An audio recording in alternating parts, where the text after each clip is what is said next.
Hello, I'm Paul Beckwith, and this is my second video on the humongous report called Global Tipping Points. It's basically a review summary on the state of our knowledge, and it's not just on the negative Earth system tipping points that people most often talk about.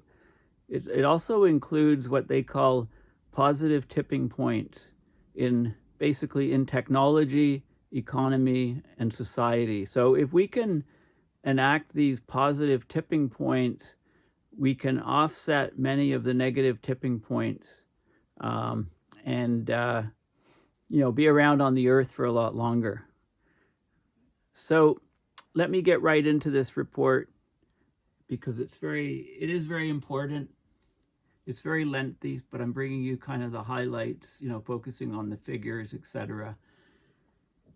So in this video, I'll basically be talking about these positive tipping points, and I'll also be talking about the Earth system tipping points in the cryosphere, glaciers, sea ice, Greenland, Antarctica, etc.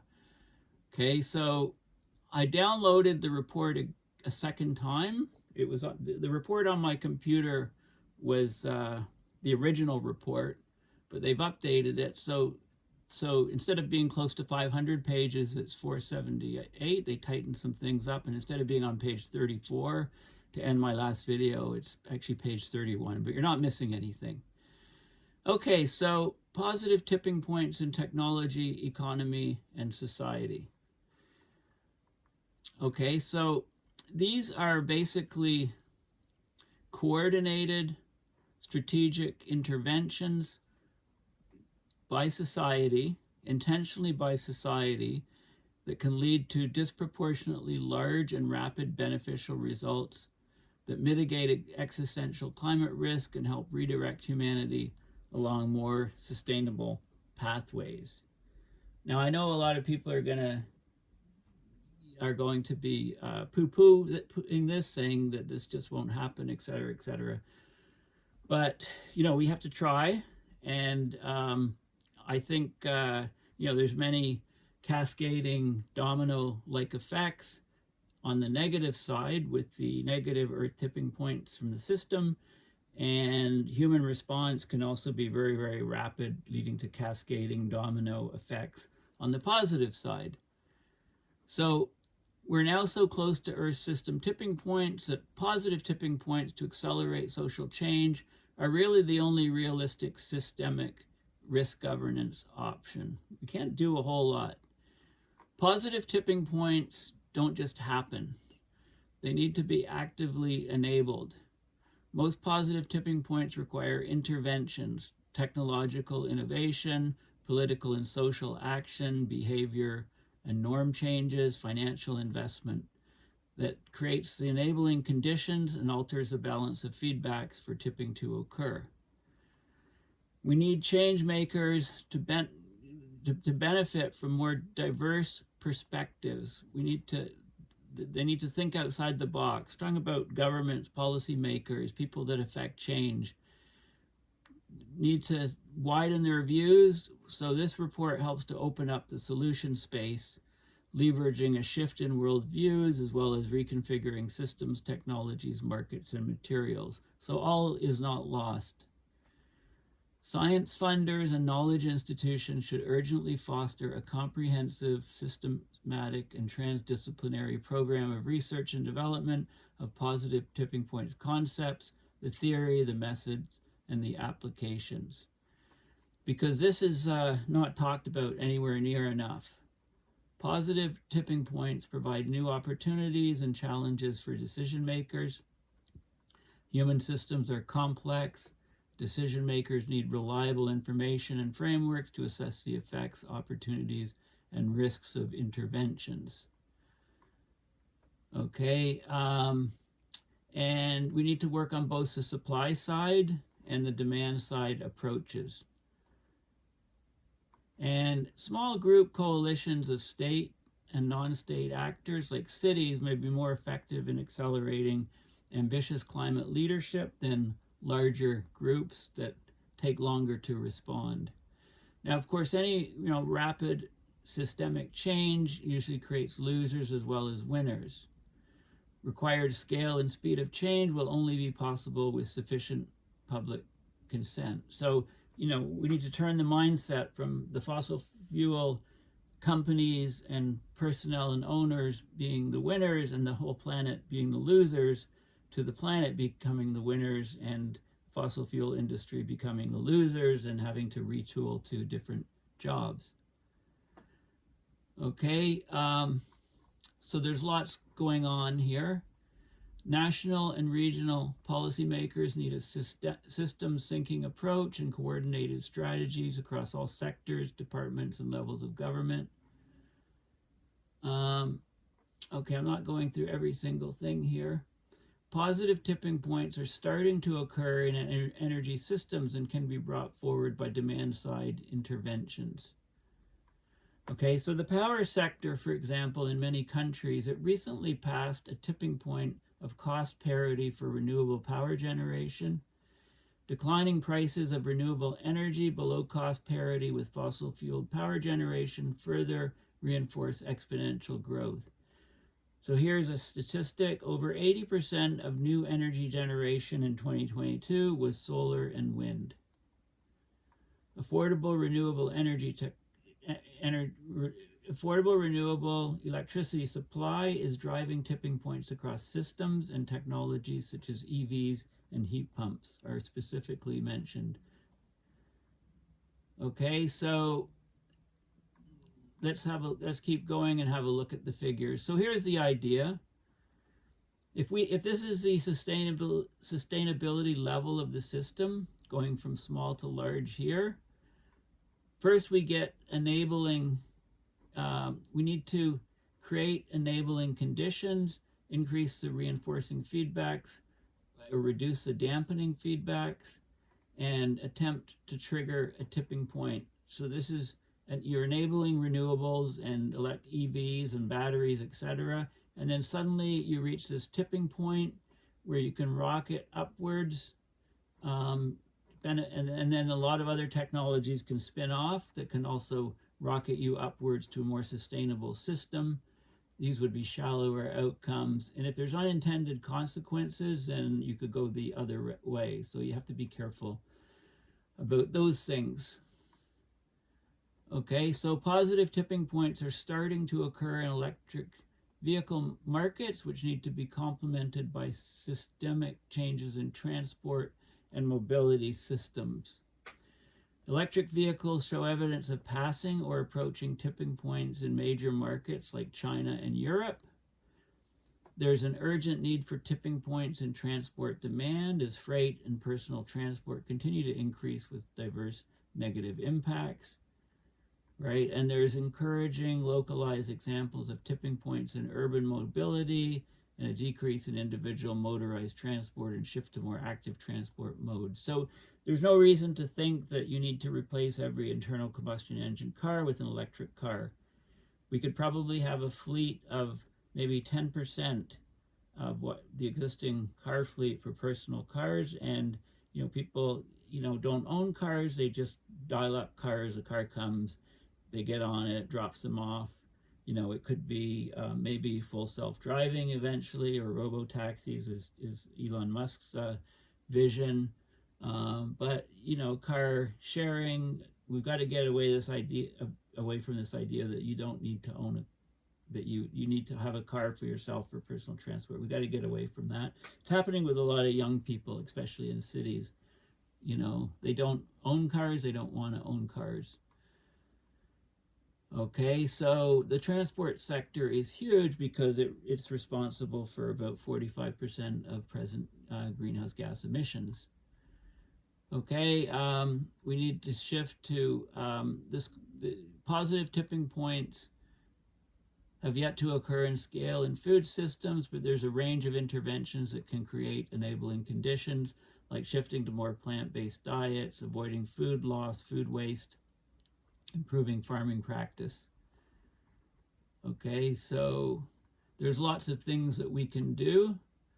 many of these, positive tipping points exist. So let's just go on. Social behavior and politics can enable positive tipping in other key systems and can themselves be viewed as systems with tipping points. Changes in social behavioral patterns often precede and fuel wider changes and can exhibit tipping dynamics through social contagion processes, almost like a spread of a virus. Elements of civil society, including social movements, tend to be at the vanguard of radical social change. However, to successfully disrupt and replace an incumbent regime, they also need to cultivate a broad coalition of public, business, and political support, past this sort of critical level where they can take off. Okay, so, and the financial system plays a key role, of course. If it's regulated, we need government regulation to put money in the proper things, right? And to take money away from the improper things that are harming us, that are shooting us in the foot. So there's information here on governments and finance institutions. Of course, digital technologies can be key enablers of positive tipping across sectors if they're governed and supported, right? They're already enabling positive tipping points in renewable energy, electricity rather, and light road transport. Think of full self-driving and stuff that's starting to come on stream. The use of AI, etc., to help solve some of the issues. Okay, so we need to have, we have early warning systems for the Earth system tipping points, the bad ones. We need early opportunity indicators, if you like, of approaching tipping points in electric vehicle markets. And that's already being detected in country level data. Okay, so it means that the interventions are happening, that the change is coming quickly. And there's super leverage points that we can identify with the potential to trigger positive tipping cascades. For example, one sector drives down the cost of a shared technology when the output from one sector provides a low-cost input into another sector. So think of electric vehicles, EVs, and think of battery technology, which could then go to battery storage for renewables, etc., etc. There's also green hydrogen-based solutions. It's possible. For example, here's an example of how government, business, finance, and research sectors can develop a coordinated international system thinking approach to super leverage points and tipping cascades. So, for example, mandates for green ammonia for fertilizer would be using hydrogen that's produced from electrolysis, for example. That could trigger a tipping point in demand for hydrogen electrolyzers, creating a lot more of them. That would reduce the cost of green hydrogen. So now we could use green hydrogen in sectors like steel and shipping, right? Burning them for steel production and also for shipping, commercial shipping. Okay, there was an article I saw in Toronto's, in Canada's Globe and Mail about 4 locomotives that are running off hydrogen with electric batteries as electrolyzers. And they're trial running them out in Alberta. Okay, same sort of thing can happen with shipping. Okay, so this is the idea of all of these positive tipping points. But the big thing, the Earth system tipping points are happening because we're warming the planet, inadvertently warming the planet from all our emissions of fossil fuels. I shouldn't say inadvertently now. People have known this was going to happen for many, many years. But for positive tipping points from society, we need governance, we need good politicians, we need we need everybody to come on board, and that's just not there yet at all.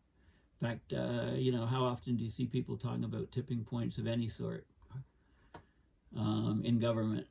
Right? They try to ignore the Earth system ones, hope they'll go away, stick their head in the sand, and they don't talk about the clean energy revolutions as positive tipping points. Okay, so why we need to talk about tipping points? Because we've already witnessed extraordinary, abrupt, and potentially irreversible changes in the world around us. Now, when this report was written of December of 2023, it says global warming was now about 1.2 Celsius above the pre-industrial. This is a longer term number. It doesn't say how many years are average, but for 1 year, we're over 1.5 now. Most people are aware of that are watching this video. Right now we're getting massive coral reef die-off. The Amazon rainforest is suffering droughts, many back-to-back years. Large regions of the permafrost are thawing. Parts of the West Antarctic ice sheet may be irreversibly retreating. Parts of the, Greenland also. Okay, so we're becoming more aware of the threats to society. In the last decade, climate impacts have escalated, harming the economy and resulting in insurance being withdrawn from some of the most vulnerable communities. The global financial crisis of 2007 to 2008 caused the Great Recession, basically has shown us how fragile the economy can be. COVID-19 pandemic gave us all a profound lesson in abrupt, cascading change of the negative sort. We're seeing evidence at the same time of accelerating social and technological change towards sustainability, including numerous political declarations of a climate emergency and exponential growth of renewable energy deployment. Okay, this is all, tipping points originally came up in Malcolm Gladwell's book. The pace and scale of these events has attracted use of the term tipping points, originally popularized by Malcolm Gladwell.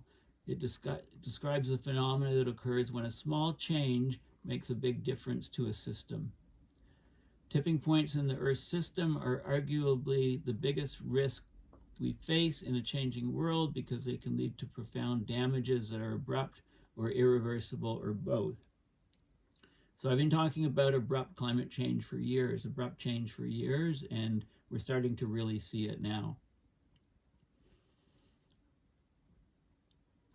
For too long, climate change assessment processes tended to focus on the most likely outcome rather than evaluating the highest risk outcomes, but this is poor risk assessment and it is leaving society ill-equipped for what lies ahead.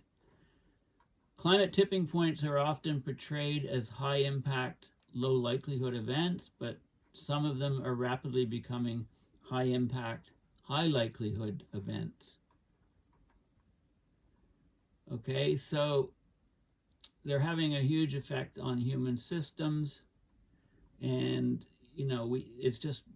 we've studied a lot of the Earth system tipping points. There's still lots of uncertainties on timing. When do you cross the threshold? How big will the impacts be? But society's response, these societal tipping points, the positive tipping points, are very seldom discussed. We don't have proper governance for them. We need to change this urgently. Okay, so the whole report is, it's basically, this report is for all those concerned with tackling escalating Earth system change and mobilizing transformative societal change to alter the trajectory, achieve sustainability, and promote social justice. So the primary audience of this report is decision makers, policy makers, and leaders in the public, private, and voluntary sectors.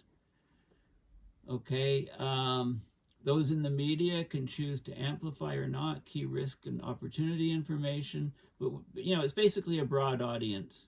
As citizens, all of us can contribute to transformative social change, and we can also seek to influence those who are more powerful than us.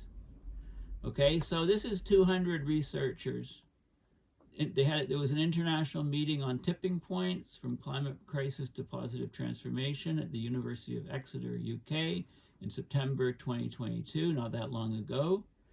The meeting and research on tipping points attracted widespread interest and media attention. The meeting served to crystallize a community of tipping point researchers and basically led to this report. And many of the items in this report have been peer reviewed. There was a special open access journal, Earth System Dynamics, on tipping points in the Anthropocene, and this report came out of it. Okay, so it aims to, inform people of the terrible risks from Earth tipping points, to get people to start thinking about and acting on positive tipping points in society that can hopefully compensate for the negative tipping points. Okay, and we need a governance structure to address this. Okay, so so there's different sections on, the Earth system tipping points, the governance tipping points, tipping point impacts, and positive tipping points. So there's full sections on this. So this is what I'm going through is still sort of the introduction to these sort of concepts. Okay, so some of the key concepts of tipping points. You may have seen some of these figures and information. So, what is a tipping point? If this is a sort of energy well, you've got a ball, this is a hill. You've got a ball sitting in the valley of the hill, and you need to, noise can jiggle it around. If the noise is large enough, it can pass the peak and go into another section of stability, or forcings can force it up the hill and over down. Also, the terrain can change. Once you go past the threshold and go over the hill, you can reach this sort of thing, where now it's a much deeper valley. And if we lose this hill, then there's self-reinforcing feedbacks, bring you right down to a completely different state. So there's lots of terms. I'm not going to go through the definitions, but it defines a tipping point, defines a tipping system, defines a tipping element, which was originally introduced to describe large parts of the climate system in Lenton's 2008 paper, a very famous paper. There's regime shift, or phase change, or critical transition. We can talk about a tipping event and tipping dynamics. Okay, of course, feedbacks are heavily involved. We can talk about positive feedbacks. Positive feedbacks are actually bad.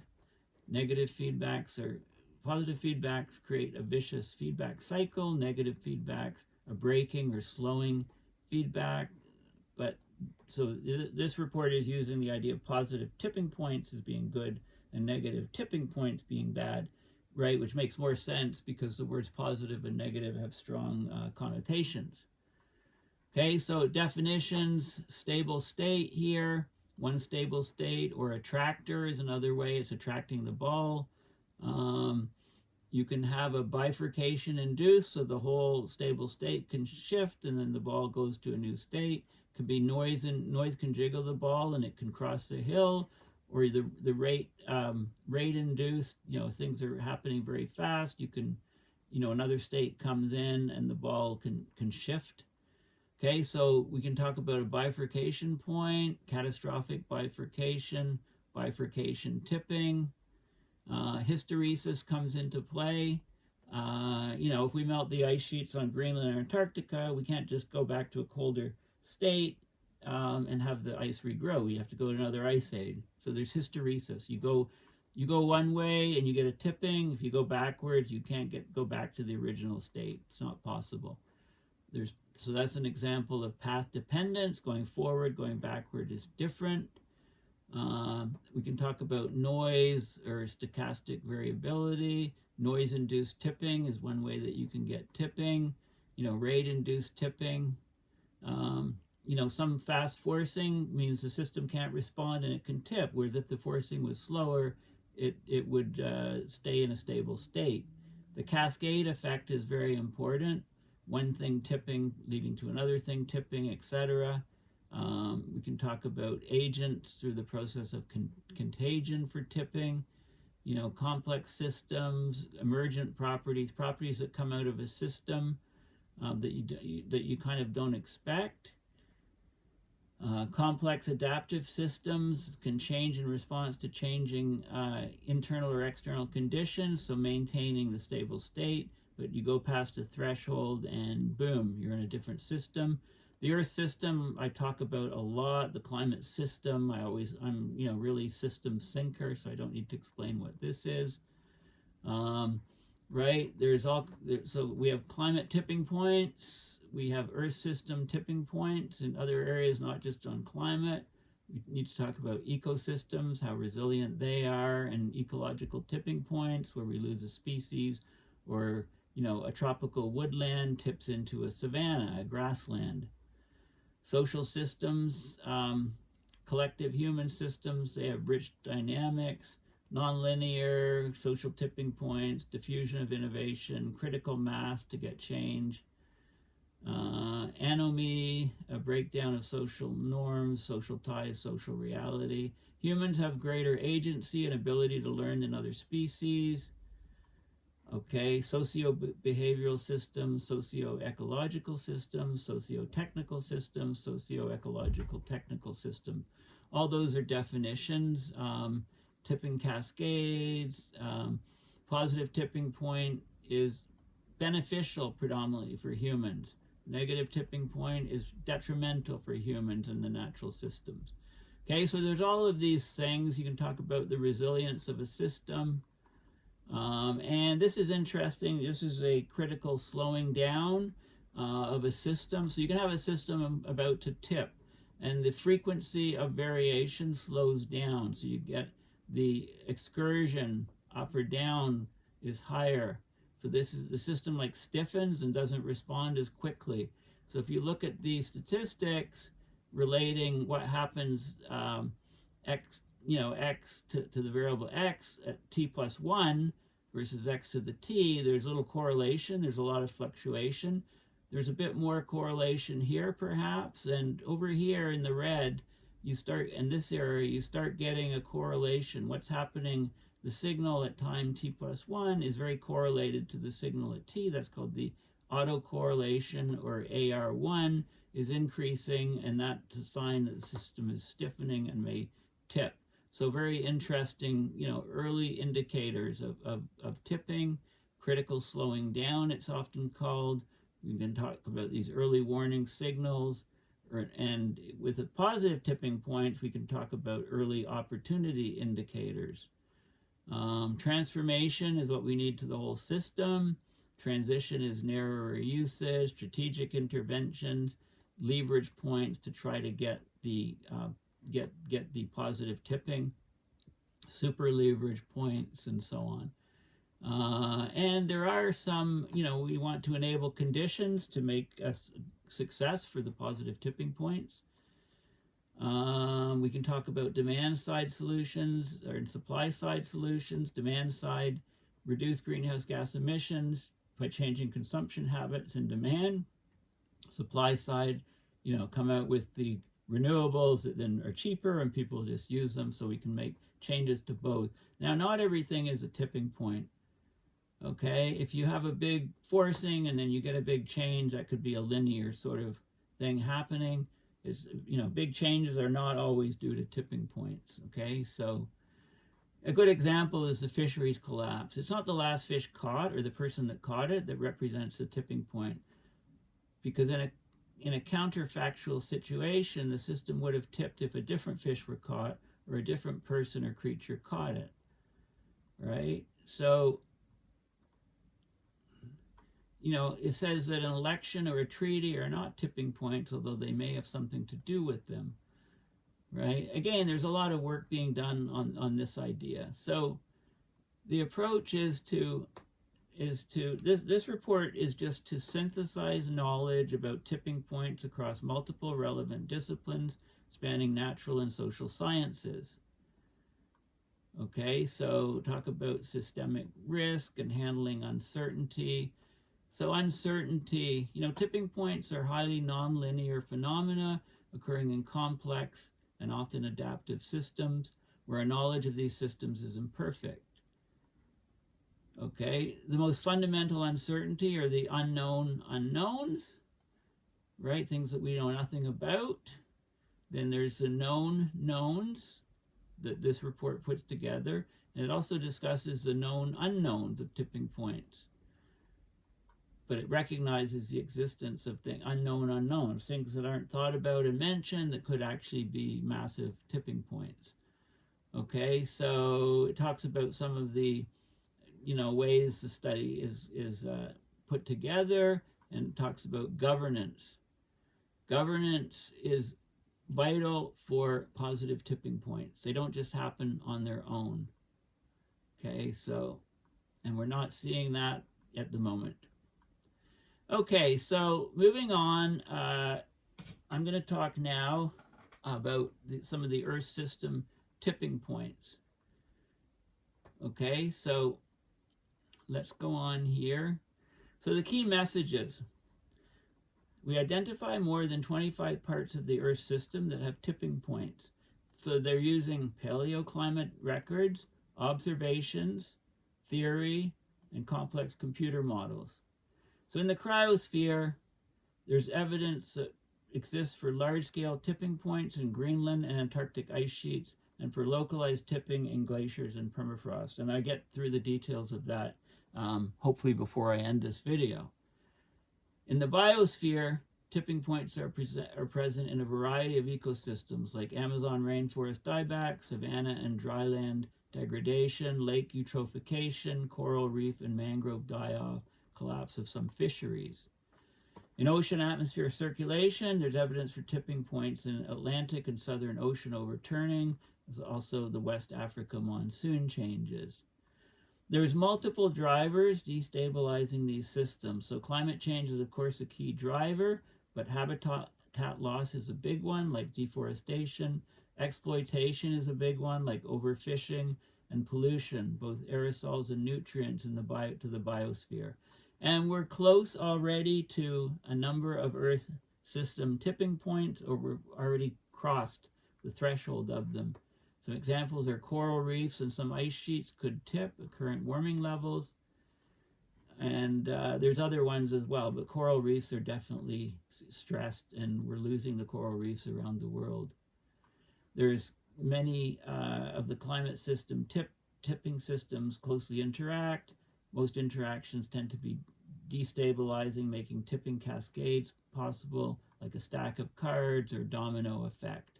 And we have these early warning signals that can indicate that a system's losing resilience.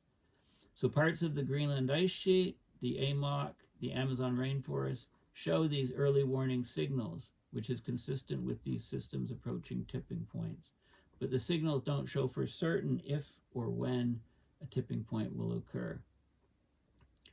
Okay, so there's recommendations on what we need to do to try to prevent destabilization of the Earth tipping points through urgent and ambitious elimination of greenhouse gas emissions, reduction of other pressures like deforestation, black carbon emission, nutrient pollution, reduce the uncertainties, improve the risk assessments, and support development of novel and improved early warning techniques, like using machine learning to detect declining resilience, critical slowing down of systems. Okay, so the Earth system tipping points, this is a great image here, which shows, it shows the cryosphere, the sea ice, the permafrost. It shows the parts of the biosphere, forests, dry land, savanna, and grasslands, the monsoons going on, coastal ecosystems being stressed, the corals being stressed. The lithosphere is the earth, the soils, the atmosphere, and the hydrosphere, how heat is moved around. So the jet streams in the atmosphere, the overturning circulations in the ocean, cloud systems, and ENSO variability. So it's an excellent illustration of the Earth systems. So there's more about Earth system tipping points here. So for example, here's an example of strong positive amplifying feedbacks. So we get warming. We get, this is an example showing ice sheet glacier melt. So we get warming in the air, warms the local surface temperature, get melting of the ice, that lowers the elevation of the ice sheet. So there's more, we get surface melt, that lowers the ice sheet elevation, so therefore we get, because of adiabatic heating, going to lower elevation, it's warmer, we get more melting, so we get a vicious feedback occurring here. Okay, there's loads of examples of that. So let's talk a little bit about tipping points in the cryosphere. I'll get through the tipping points in the cryosphere, and then I'll leave to the next video tipping points in the biosphere. Okay, so the key messages are, I'm just going to talk about the key messages. There's large-scale tipping points that exist for the Greenland and Antarctic ice sheets, as inferred from multiple lines of evidence. Crossing these tipping points would lead to multi-meter sea level rise, over, centuries to thousands of years. How fast, there's a huge spread there, maybe even faster than centuries. There's evidence for localized and regional tipping points in glaciers and localized tipping points in permafrost. But evidence for large-scale tipping dynamics in sea ice, glaciers, and permafrost is limited. So we're not seeing large-scale evidence. So this is maybe some good news, or we just don't have enough data on it. Okay, so let's have a look at the figures. So we've got this is the Earth key impact. This is the Earth cryosphere. Okay, so we've got glaciers, we've got ice sheets, we've got permafrost, and we've got sea ice. This is a time scale: days, months, years, centuries, millennia. Sea ice, days to basically years. On this scale, glaciers, longer scales, and the permafrost, even longer scales, but over a wide range. Ice shelves and ice sheets. Okay, so glaciers, as glaciers go, melting glaciers, warming atmosphere, increased slope instabilities, water supply decline. There's shifts in atmospheric circulation patterns, shrinking snow and ice cover, melting ice sheets and ice caps, more flow of fresh water and nutrient runoff into the oceans. There's thawing permafrost, changing vegetation, increased risk of coastal erosion, thinning, shrinking, extent of sea ice, fast ice, and ice that's floating over the ocean, warming ocean, changing ecosystems, disruption of global ocean circulation, multi-meter long-term sea level rise. Okay, so these are all parts of the impacts in the cryosphere. Okay, so this is some current state of knowledge on cryosphere tipping points. Okay, so we've got, let's go over here to get it all in. Okay, so we've got different parts of the cryosphere, and this is the results of this assessment review. The red is that we're very confident of tipping points in this particular system. Very high confidence, medium confidence, low confidence. So like the very high ones are the Greenland ice sheet tipping, the West Antarctic ice sheet tipping, marine basins where the water encroaches on East Antarctica are the three big ones here, definitely tipping with high confidence. And yes, tipping with medium confidence, the non-marine East Antarctica, some of the land permafrost and mountain glaciers. This means global scale tipping. This means regional scale tipping, okay, if the arrows are pointing in. And interestingly enough, the tipping system confidence is no for these other systems here. So no with high confidence is the Arctic summer sea ice. It's not basically a tipping point, blue ocean event. It's saying that, it just gets warmer, the ice melts in the summer, more and more hotter temperatures in the summer, less and less ice, and it doesn't cause a tipping. And remember that, the ice may actually be even gone if the AMOC hadn't slowed down significantly. There was a paper on that recently. But of course, that's not, that's another detail that's not in here because this was published, before that paper came out.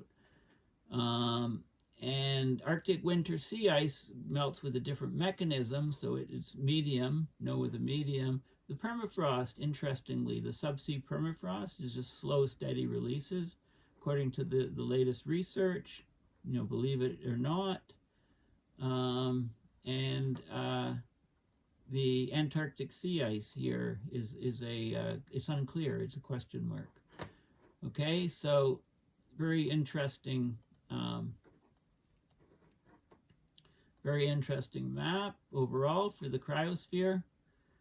And there's details here. I guess I have to expand out again. Okay, this is a summary of evidence for tipping dynamics, which those maps previous are generated on. So Greenland ice sheet, West Antarctic ice sheet, marine basins in East Antarctica, non-marine East Antarctic ice sheet, Arctic summer sea ice, winter sea ice. You need to treat those differently. Barents sea ice loss, Antarctic sea ice loss, and glaciers on land, and the permafrost on land and subsea. So all of these different categories are covered. Lots of information there. But let's have a look at the ice sheet. So, this is, of course, Greenland. This is Antarctica, West Antarctica, East Antarctica. The bed elevation is in the different colors. So many areas below sea level in West Antarctica, the warm water can go in. This is a cross section A to A prime, showing the height. It's up to 3,000 meters for this region here, the maximum height of the ice on Greenland. And Antarctica, B to B prime, goes up to about 2,000 meters, but it's below sea level. It's lying over land that's well below sea level. And East Antarctica, is up to about 4,000 meters of ice, but the elevation is the ice peak is at 4,000 meters. The bedrock is about just under 2,000 meters, reaches 2,000 meters at places. Okay, so that's the details. This shows you the mass change of Greenland, the mass loss. The mass loss is in red, and the mass gain is in blue between 2003 and 2019 for Greenland and Antarctica. So gaining, we're getting, as it warms, we're getting more precipitation, more water vapor in the air, more precipitation. So we're gaining mass loss, gaining mass here in the central part, and we're losing it significantly around all of the edges. This is meters of ice loss per year. Really high down here, for example. And for Antarctica, very high loss in West Antarctica, in certain regions. There's gains in the blue areas. Okay, so so this is some of the dynamics of some of the key feedbacks. So the orange ones are causing loss, and the blue ones are causing gain. So there is a melt albedo feedback. It's probably the biggest one. As the temperature of the ice surface increases, we get surface melt. The surface melt leaves melt ponds, meltwater on the top of the ice. That lowers the albedo, causing more absorption of solar radiation and higher temperatures. So that's the melt albedo feedback. There's a melt elevation feedback. As the temperature of the ice surface increases, we get surface melting, so we get a lowering of the elevation, surface elevation of the ice. Lower elevations or warmer temperatures, so we get a feedback causing more and more warming. On the coast, the marine ice cliff instability, so MICI, is we get as we get hydrofracturing, water fracturing of the ice, it increases the calving rate with a higher cliff height. So we get calving, right? So the thinner ice goes, so we've got a cliff height getting higher, and there's stresses on the cliff face, and then we get collapses, so it increases the calving rate. That's the marine ice cliff instability. And there's the marine ice sheet instability. We get melting below the ice, we get the grounding line retreat, and then we get more pressures and flux across the grounding line, higher and higher melt, and we can get an ice sheet collapse. or instability from the ocean undercutting from below, MISI. And the one that is good is that, as we lose the mass of ice, as the ice melt backs, the weight on the land is decreased, so we get isostatic rebound, increasing the altitude of the ice sheet, preserving ice longer than it would be otherwise there. Okay, so this is a diagram showing marine ice sheet instability, where heat comes in, we undercut at the slope at the bottom of the grounding line, we get a retreat and more melting, and this whole thing can then fracture. The marine ice cliff instability is, we get water etching through and hydrofracturing from the top, and then, it cascades backwards, okay, to get more and more loss of ice. So these are greatly increasing calving rates, especially in Antarctica, also in Greenland. Let's go on. We're talking about Arctic summer sea ice here. Well, in March, this is the sea ice area. Here's where we were back in 1980. This is when the sea ice is maximum, winter sea ice. And this is what we had recently, a much reduced cover of the Arctic with sea ice in the winter, the cold times. Summer sea ice, here's what it looked like in about 1980, and here's what it looked like in 2012. We had a minimum. Here's what it looked like there. Okay, so it's just, as the summer goes on, the water gets warmer and warmer, and we get loss of more and more sea ice. We get open, the albedo is much lower, right? The Arctic's much darker with just the ocean versus ice on it. So we get more and more warming, and so we're going to lose summer sea ice. But the mechanism is completely different with the winter sea ice. So here is some of the feedbacks with less sea ice. We get more open water, so there's more heat loss.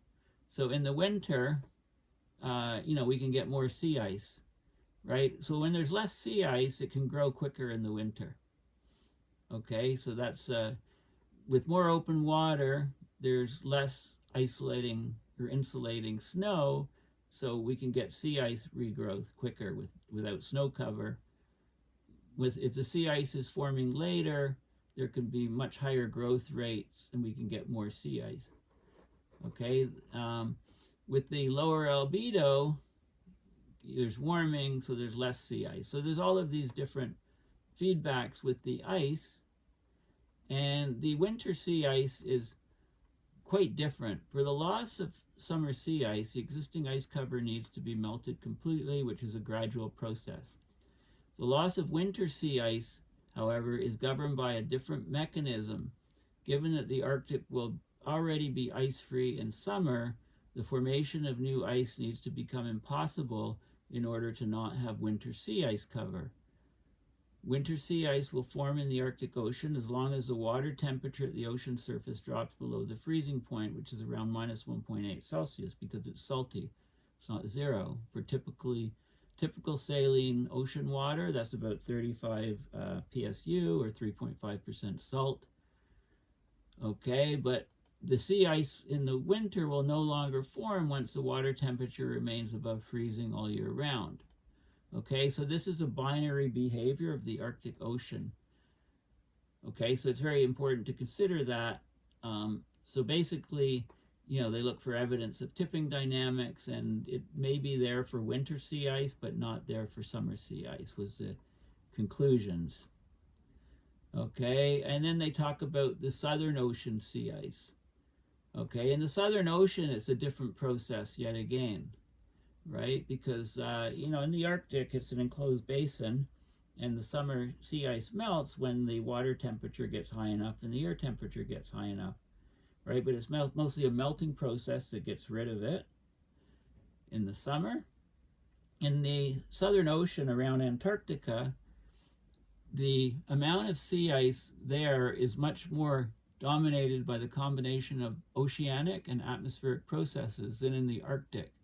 So it gives rise to a much more pronounced seasonal cycle of the Antarctic sea ice area compared to the Arctic, right? Generally, the area of sea ice in the Southern Ocean is determined by the balance of ice formation near the continent, where it's coldest, and ice melt through oceanic heat further away from the coast, where the ice is advected. So the ice is carried by the prevailing winds and ocean currents further and further from Antarctica to warmer water where it melts out. So variations in ice coverage can therefore largely be explained by the weaker northward transport of ice. So if the transport of ice from the continent is weak, then there's a lot more ice remaining right around Antarctica, and if it's strong, then there's a lot less ice. So the last few years we've seen a lot less sea ice around Antarctica. So this is the minimum. Things are reversed, right? Southern hemisphere, right? Summer is reversed from the northern hemisphere. So this is February sea ice area where it's normally minimum, right? We're coming out of we're coming out of the summer into winter in the southern hemisphere. So this is where the sea ice is minimum. So the minimum here's where we were at the peak, where it was. So we had an increase of about 1.5% a year on average for these decades. This is where what we had left around Antarctica, right? The minimum extent of sea ice. And here's where we are since basically 2010 or so. We've had a plummeting of the Antarctic sea ice. This is where the minimum here. So we're missing lots of this ice. Okay, this is the configuration that we have now. And in September sea ice area, again, that was increasing about 1.5% a year. This is a peak here, loads of ice around Antarctica, and then again that's plummeted. Okay, so both the summer sea ice is plummeted and the winter sea ice is plummeted. Okay, the mechanisms are different from the Arctic, and again we can see a plummet here. So look at the minimum is, this was 2 million square kilometers down to about 1.5, right? The minimum. The maximum is huge, like it was 16 million square kilometers going to 17.5, huge, and then plummeting down to 14.5. So the variability is much larger, and the ocean currents carrying the ice to warmer water further away from Antarctica is a big mechanism in both winter and summer for Antarctica. Okay, so glaciers, you can talk about glaciers around the world. These are glaciers that aren't on Greenland and Antarctica because we treated those separately. And you can see the feedbacks here, mostly causing more and more melt of glaciers. The isostatic rebound on a long time frame is the only thing that helps the glaciers stay there. Then we can go to permafrost. So here is the different types of permafrost. We've got the active layer, freezes, thaws every year. We've got discontinuous permafrost. We've got where there's lots of ice in the permafrost, we can get the ice melting with warming, getting these lakes called thermokarst lakes with open talus or unfrozen ground below them because water conducts a lot of heat. Got continuous permafrost, cryotic frozen sediments and marine sediments here. Got the sea ice over here. And, we can look at this map here is the carbon storage, estimated organic carbon storage. Okay, soil organic carbon is the acronym. Soil organic carbon, the upper 3 meters are about 10 feet. So it shows you where we have ice-rich permafrost in the blue areas. We have subsea permafrost in the purple areas. And we have ice-poor land permafrost in the brown areas. Okay, so you can see the distribution. So we need to treat those we need to look at those for tipping dynamics, and here's how you get these ice-rich parts of the permafrost, and as the ice thaws, you get the lakes, and then the lake can get bigger and bigger, and you can have, that sort of process occurring. You can get, this is the land and subsea permafrost thawing. So global warming, surface temperature change, subsea permafrost thaw. You can get methane hydrates dissociating. Some methane gets caught up in the sediment or water column, sinks, and it goes into the atmosphere. Or the land permafrost thaws. You get soil and microbial decomposition, and then that goes up into the atmosphere. Land permafrost thaws. You get these thermal karst lakes, which also emit. So that's the sort of mechanisms, and according to their research here, basically those are slower processes, and the idea of a methane bomb or compost bomb, they're saying it's not likely, but the jury's out because they don't have as much data on that as they do on some of the other things. So it's not with huge confidence that they're saying no, there's no tipping point there. But anyway, that's some good news. So this is global warming level above 1850 to 1900. So we've got the ice sheets and the temperature range over which they could tip, possibly ice-free, very likely ice-free. So we've got Greenland temperature range, Western Antarctic ice sheet slightly higher, the marine East Antarctic ice sheet instability, non-marine much higher temperatures needed, the glaciers loss, the sea ice, different mechanisms, total sea level rise, and the permafrost. And the land permafrost carbon release. There's huge amounts of carbon. Like there's enough carbon in the top 3 meters of the soils that if it was all released, it would increase global atmospheric carbon levels by about 50%. But according to this and according to the research, it's a slower process. So this is another key diagram.